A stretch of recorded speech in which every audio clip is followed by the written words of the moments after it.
Kembali kita di Ngaji Narasi Online. Assalamualaikum warahmatullahi wabarakatuh. Alhamdulillahi rabbil alamin.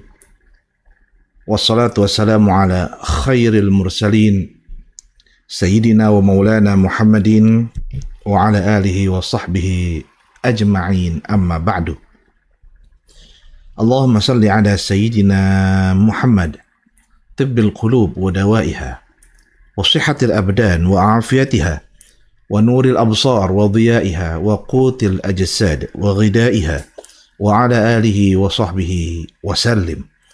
Sahabat Ngaji Narasi Online yang dirahmati Allah Subhanahu wa Ta'ala, alhamdulillah pada hari ini kita bersua kembali di kajian akhir dari bab muraqabah, senantiasa mendapatkan pandangan pengawasan dari Allah Subhanahu wa Ta'ala dalam kitab Riyadhus Shalihin. Dan hadis ini, hadis ke-68, cukup unik ya, dan bisa jadi kajian ini ya, bila ditarik dalam kajian kontekstual tentu tidak relevan. Tapi akan kita baca kajian ini lewat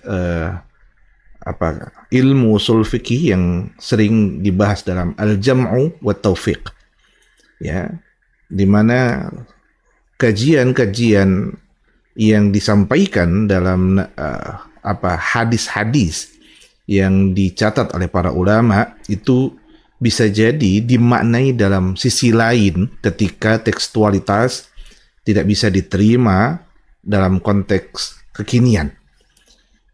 Dan mari kita bahas bersama. Untuk itu jangan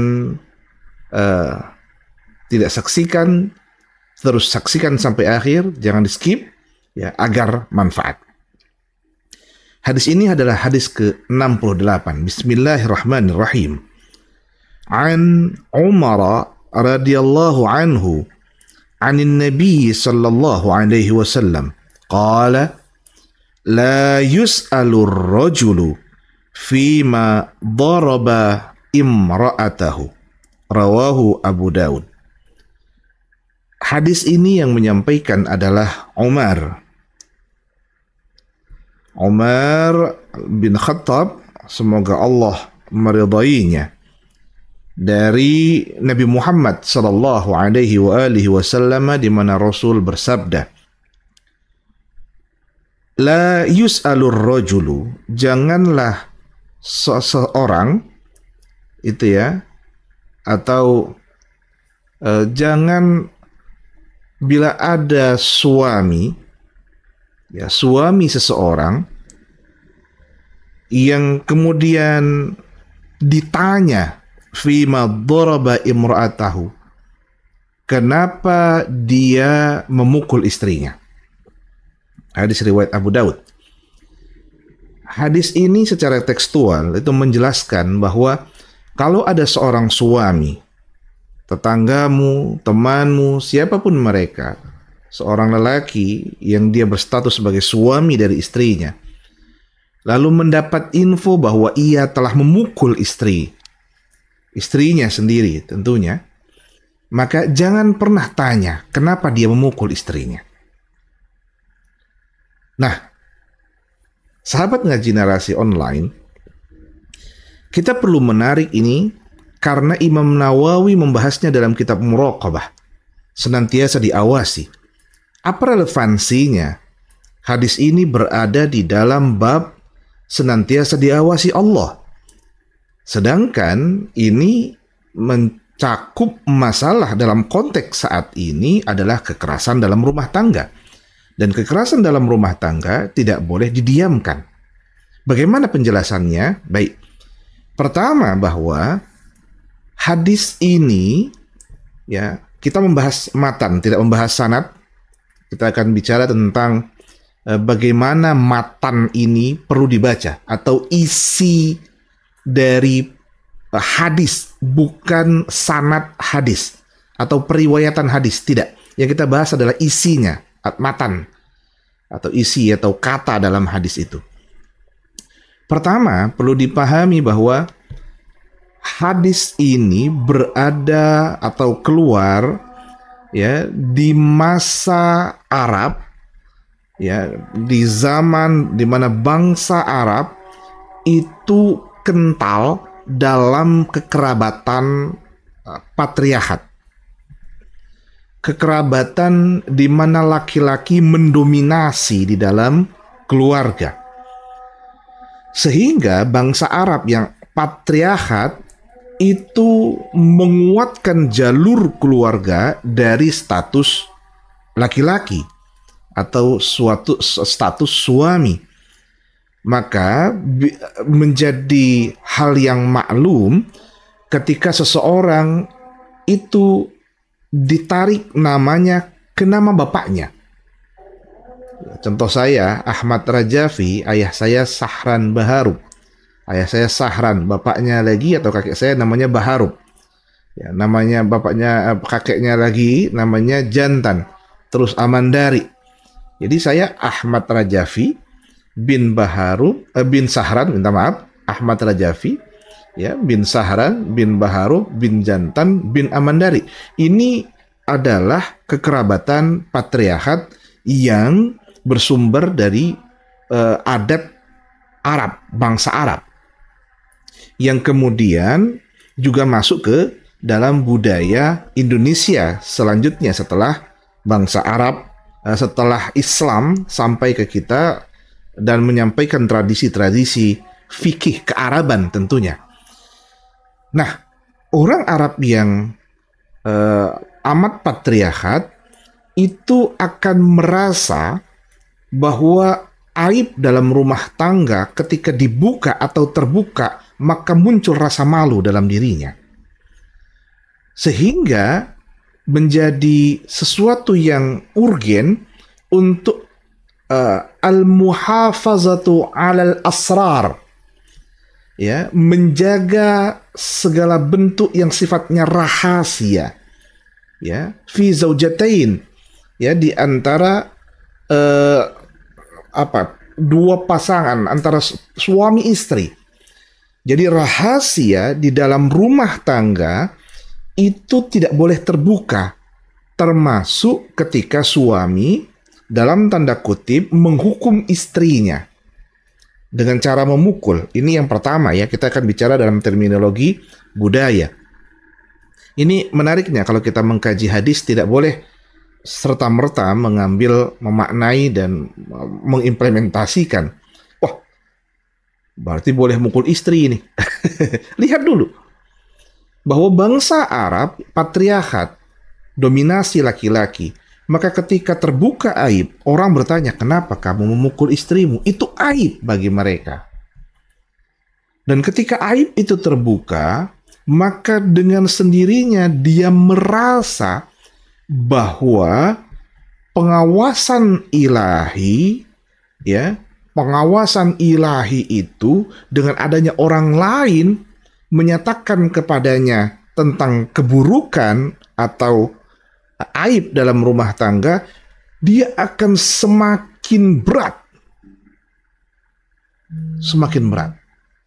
Sedangkan keinginan muraqabah atau diawasi oleh Allah Subhanahu wa taala untuk menenangkan dirinya sehingga lebih dekat kepada Sang Maha Kuasa. Ini tentu bagi kita saat ini tidak masuk akal. Ya, bagaimana mungkin menyimpan rahasia aib dalam rumah tangga, ya, yang diketahui oleh orang lain kemudian dijadikan sebagai kalimat penangkalan terhadap muraqabah. Bukankah muraqabah itu akan hadir ketika adanya kejujuran? Ini yang akan kita tarik dalam konteks kekinian saat ini. Bagaimana memaknainya? Suami memukul istrinya, lalu jangan orang lain bertanya. Dalam konteks kekinian, kita tidak boleh mengamini kekerasan dalam rumah tangga. Ini yang pertama dulu. Maka dalam kitab Nuzhatul Muttaqin, syarah Riyadhus Shalihin juga, ya, itu menjelaskan penting dalam konteks hukum dipertanyakan ini. Bila bukan dalam konteks hukum, tidak. Ini pembahasannya dulu ya, dalam konteks hukum. Karena dalam konteks hukum, ketika ini dianggap sebagai kekerasan dalam rumah tangga, lalu dibawa ke dalam persidangan, diadukan ke persidangan, ya, ke pengadilan, maka wajib hukumnya untuk menyampaikan semua apa yang terjadi, aib-aib dalam rumah tangganya. Kenapa dia bisa dipukul dan lain sebagainya. Ini bila sudah masuk dalam ranah hukum kekerasan dalam rumah tangga. Itu hukumnya wajib. Maka tidak boleh membiarkan satu kata tersimpan akibat kekerasan dalam rumah tangga. Nah, dengan menyampaikan problem hukum tersebut di hadapan qadhi, itu dengan sendirinya kita atau perempuan, tentu ini dalam konteks fikih perempuan, fikih gender, itu akan menguatkan diri seorang perempuan, wanita, untuk menyatakan saya dekat dengan Allah. Buktinya apa? Suami saya membuat kekerasan kepada saya, Allah melihat itu sehingga Allah mengirim wasilah orang lain untuk melihat kejadian tersebut dan menyampaikan kepada pihak yang berwajib. Sehingga terasa dalam dirinya, oh, Allah menjagaku. Nah, ketika kita berkata, atau perempuan, wanita mengatakan, Allah menjagaku, bukankah itu bagian dari muraqabah? Diawasi Allah, senantiasa dalam pengawasan Allah.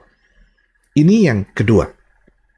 Jadi yang pertama tadi, pemaknaan dalam konteks adat budaya Arab yang patriarkat, menyampaikan aib dalam rumah tangga, itu salah satu yang menahan diri untuk muraqabah. Ya, meminta adanya pandangan pengawasan Allah, karena orang duluan yang ngawasin. Tapi dalam konteks hukum kekinian, kekerasan dalam rumah tangga, perempuan mendapatkan jaminan hukum, mendapatkan pelayanan hukum, semua punya hak yang sama di depan hukum. Sehingga kekerasan dalam rumah tangga yang dilaporkan kepada pihak yang berwajib itu menjadi sarana sendiri, sarana yang amat kuat sesungguhnya bagi perempuan tentang bahwa Allah menjaganya meskipun lewat wasilah orang lain untuk menyampaikan pada orang lain, sehingga ia terjaga dari kekerasan-kekerasan lanjutan dari suaminya. Itu yang kedua, sahabat ngaji narasi online. Ini kita memahami, dua hal ini adalah penjelasan dalam sisi teks. Bagaimana memahami teks. Ya, teks dipahami lewat konteks budaya, teks dipahami dalam konteks hukum. Sekarang kita akan memaknai ini dalam pemaknaan yang berbeda. Apakah doroba di sini berarti memukul, atau sesungguhnya makna lain dari doroba, sebagaimana makna-makna doroba dalam Al-Quran yang juga berbeda. Contoh, daraballahu masalan qaryatan, Allah memberikan perumpamaan dengan menggunakan kata doroba. Nah, saya mencoba, karena kalau kita membaca kitab-kitab syarah dari turas yang ada, hampir semuanya memaknai dalam makna tekstual dan sejarah periwayatan model Arab yang patriarkat.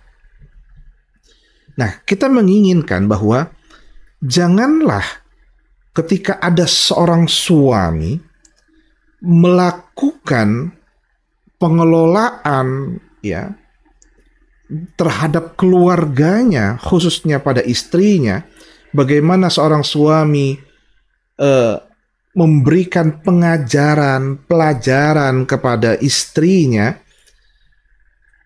Tolong jangan tanya teknisnya. Jangan ditanya tentang teknisnya, tapi tanyalah substansinya. Karena kalau ditanya teknisnya, tentu akan berbeda. Satu keluarga dengan keluarga yang lain itu berbeda. Ya. Minta maaf, perempuan itu punya model satu sama lain yang berbeda, tidak sama. Ada yang cerewet, ada yang pendiam, ya. Ada yang di hadapan orang lain pendiam tapi di dalam cerewet. Ada yang di luar amat cerewet tapi di dalam dia amat pendiam dan penurut dengan suaminya. Ada yang amat melawan suaminya. Ada yang begitu menurut sehingga apapun dilakukan dia terima. Ya, dilakukan oleh suaminya dia terima saja semuanya. Ya. Nah, semua model-model yang berbeda ini tentu berbeda juga penanganannya. Ketika ada seseorang yang dianggap oleh kita, oh dia mampu membina istrinya, ya saya sebenarnya tidak suka dengan istilah suami membina istri. Minta maaf, ini dalam pemahaman saya, karena sesungguhnya suami dan istri punya peran yang sama untuk saling mengingatkan. Istri mengingatkan suami, suami mengingatkan istri. Semua sama sesungguhnya. Tapi tolong jangan ditanya teknis. Teknis itu tidak penting. Yang perlu ditanya adalah metode. Ya. Lalu kita lihat misalnya teknisnya dia membina istrinya dengan cara suara keras. Dasar kamu ini, gak bisa ini. Istrinya diam. Lalu kemudian dia gunakan itu di dalam rumahnya. Sedangkan istrinya adalah pendekar. Juara taekwondo. Misalnya, juara karate, juara silat. Lalu dia sampaikan pada istri, dasar kamu ini. Bisa jadi suaminya yang kena tempeleng. Suaminya yang kena karate. Nah, teknis itu yang tidak ditanya. Jangan tanya seorang suami itu teknis dalam membina istri, tapi tanya metodenya. Apa metode yang dia gunakan? Bisakah metodenya adalah pendekatan emosional, hati ke hati, atau pendekatan rasional? Itu metode. Maka doroba di sini sesungguhnya adalah yang disebut jangan ditanya teknis bagaimana Allah, seperti Allah memberikan perumpamaan, pandangan berbeda. Itu teknisnya tentu akan berbeda karena manhajnya berbeda atau metodenya berbeda. Gitu ya. Tapi kalau kita fokus pada teknisnya, bisa hancur. Orang itu bisa istrinya 4, kayak mana caranya ya? Saya mau nanya, ternyata dia tulis di tangannya itu wafak. Wafak itu apa? Jimat. Ditulis tangannya itu jimat. Jadi kalau ketemu sama istri yang pertama dia tuh Terus dia mulai tanya teknisnya. Oh, dia dapat tulisannya entah dari mana, dia tulis juga. Istri yang pertama tiup, mau kawin lagi, ngomong, Bu, saya mau kawin lagi besok. Perang gitu. Karena penyampaian ya psikologis lewat lisan, pikiran itu tentu menghasilkan cara yang berbeda juga dengan orang yang menggunakan hati, metode hati. Nah, dari pelajaran tentang metodologi membina istri itu yang perlu didapatkan, jangan tanya teknisnya. Nah, sahabat ngaji narasi online, sehingga ketika kita tahu metodenya, kita akan paham, loh, bukankah yang mengelola hati, misal kita menggunakan metode hati untuk menancapkan hati istri itu agar memantapkan hati istri atau suami sebaliknya sehingga lembut dalam berumah tangga, karena sesama orang yang keras misalnya, lalu gunakan hati. Lah, bukankah yang memiliki hati Allah? Kalau yang memiliki hati adalah Allah, lalu kenapa tidak minta kepada Allah agar melembutkan hati? Seperti doa ya muqallibal qulub, tsabbit qalbi ala dinik wa ala ta'atik.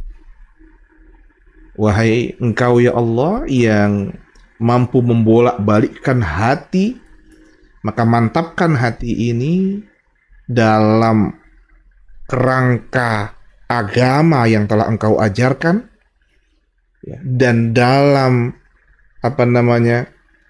semangat ketaatan kepadamu sebagai Sang Maha Kuasa. Nah, dengan cara hati, menemukan hati, kita akan paham loh, Allah. Artinya, ucapanku menjadi lembut karena Allah. Karena hatiku dibina Allah. Maka hati istri pun akan menjadi lembut karena Allah. Itu kalau menggunakan metode hati. Ada yang menggunakan metode rasional. Ada istri yang nggak bisa digunakan dengan hati. Ada misalnya pasangan atau suami tidak bisa diajak ngobrol lewat hati. Mas, kita ini harus nurut, Mas. Jangan ini karena Allah. Tapi dia rasional. Nggak bisa, Mah. Misalnya panggilnya Mamah. Nggak bisa, Mah. Ini nggak masuk akal ketika kita diam saja seperti ini. Ya. Kita harus berpikir agar mendapatkan solusi. Maka ketika pasangan kita yang rasional, ya tentu cara rasional yang kita gunakan untuk mengajak dia lebih diskusi, untuk mengajak diskusi, sehingga ketemulah solusi dari diskusi yang ada. Ini metode-metode dan banyak hal metode yang Allah hadirkan dalam Al-Quran untuk membina rumah tangga. Sehingga ketika ada pasangan ya yang membina pasangannya, suami lah kita lihat, membina istrinya, seperti apapun itu, jangan tanya teknisnya. Tapi kita diperkenankan bertanya bagaimana metodenya sehingga dia berhasil. Jadi jangan ditarik ke dalam kerangka negatif. Kalau di kerangka negatif, mukul tadi. Kerangka negatifnya mukul. Tapi kalau dalam kerangka positif, maka dia menjadi nasihat.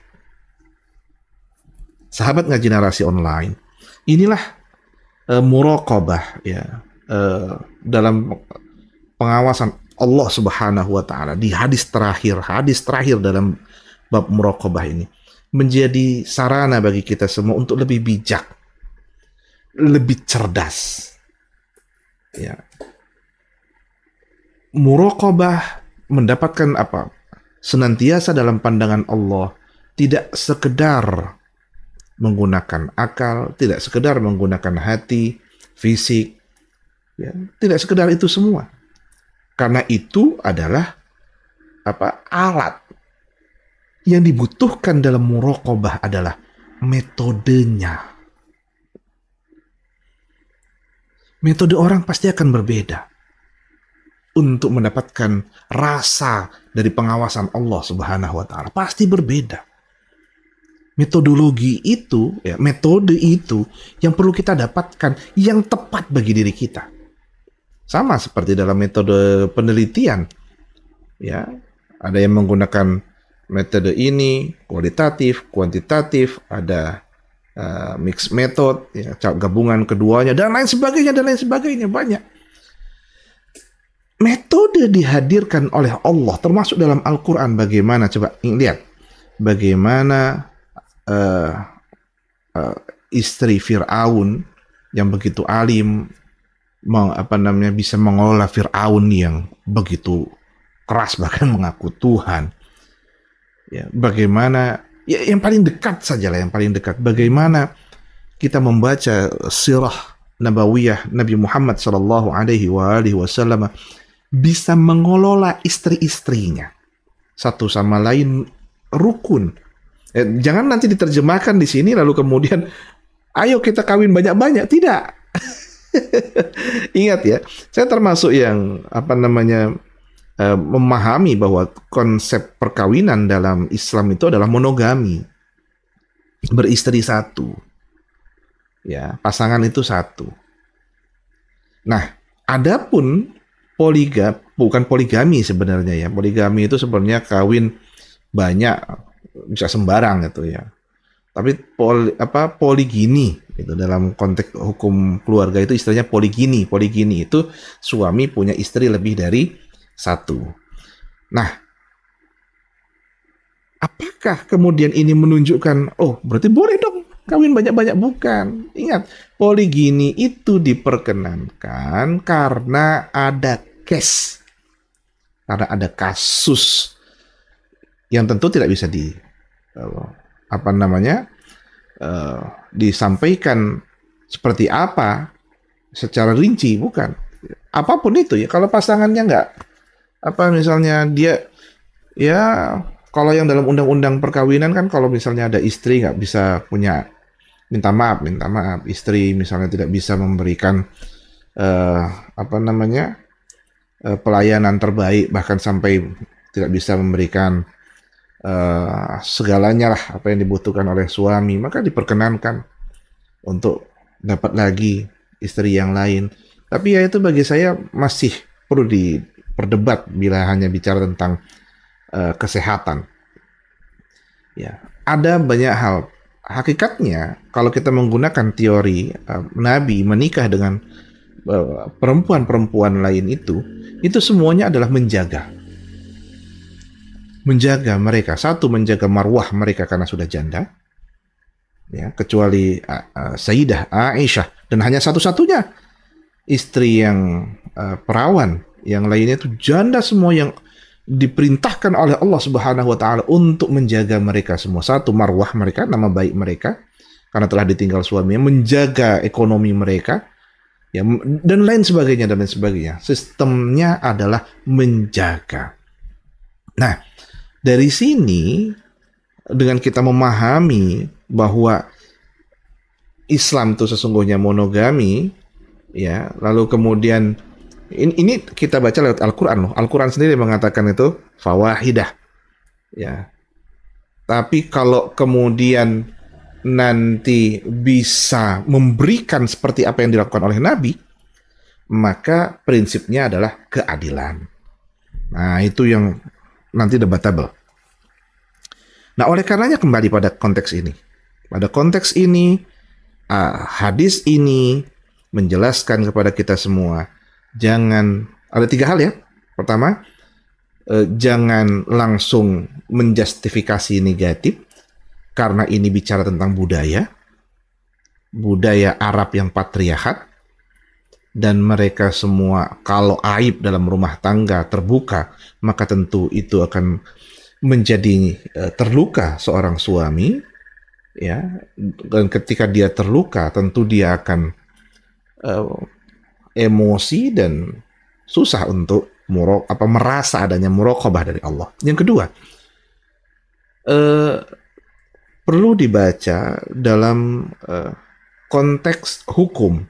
Kalau tadi dalam konteks adat, budaya, kekerabatan, patriarkat, ini perlu dibaca dalam konteks hukum, bahwa kekerasan dalam rumah tangga tidak boleh didiamkan, maka harus dilaporkan bila dia sudah masuk pada ranah hukum. Dan melaporkan itu adalah bagian dari muraqabah seorang pasangan, bahwasanya ia senantiasa dalam pandangan Allah, dalam pengawasan Allah. Ketika dia bermasalah, wasilah orang lain yang menyampaikan, membantu dia, itu menjadi pengetahuan Allah dekat dengan dia. Yang ketiga, kita bisa memaknai ini dalam konteks pemaknaan yang lain, cara baca yang berbeda. Bagaimana caranya? Dengan memaknai bahwa kata doroba itu diartikan sebagai teknis. Maka jangan tanya seorang suami yang membina istrinya, bertanya kepada seorang suami orang lain teknis bagaimana membina istrinya. Jangan tanya teknisnya, tapi diperkenankan bagi kita untuk bertanya bagaimana metode sehingga kita bisa paham, tahu yang mana yang pas, match untuk diri kita dalam membina keluarga kita. Saya kira itu hadis terakhir ini memang cukup lama saya membaca hadis ini dan membuka-buka kembali beberapa literatur untuk kemudian memahami, dan ternyata saya lebih condong untuk memahami ini lewat penjelasan yang ketiga tadi, di mana jangan tanya teknis pembinaan tapi tanya metodenya, sehingga itu pas untuk diri kita. Mudah-mudahan manfaat buat kita semua, dan semoga rasa dalam diri ini muraqabah, pengawasan Allah semakin dekat, semakin kuat, sehingga lisan, pikiran, gerak tubuh, apapun dari kita bukan untuk menyakiti, tapi untuk menyayangi. Semoga Allah meridai. Allah manfa'na bima 'allamtana wa 'allimna ma yanfa'una warzuqna 'uluman tanfa'una wa hdina subul salam. Wa sallallahu ala sayyidina Muhammadin nabiyil ummi wa ala alihi wa sahbihi wasallam. Wafaqana Allah jami'a lima yuhibbu wa yardah. Assalamualaikum warahmatullahi wabarakatuh. Insyaallah ketemu lagi dalam bab selanjutnya, bab takwa.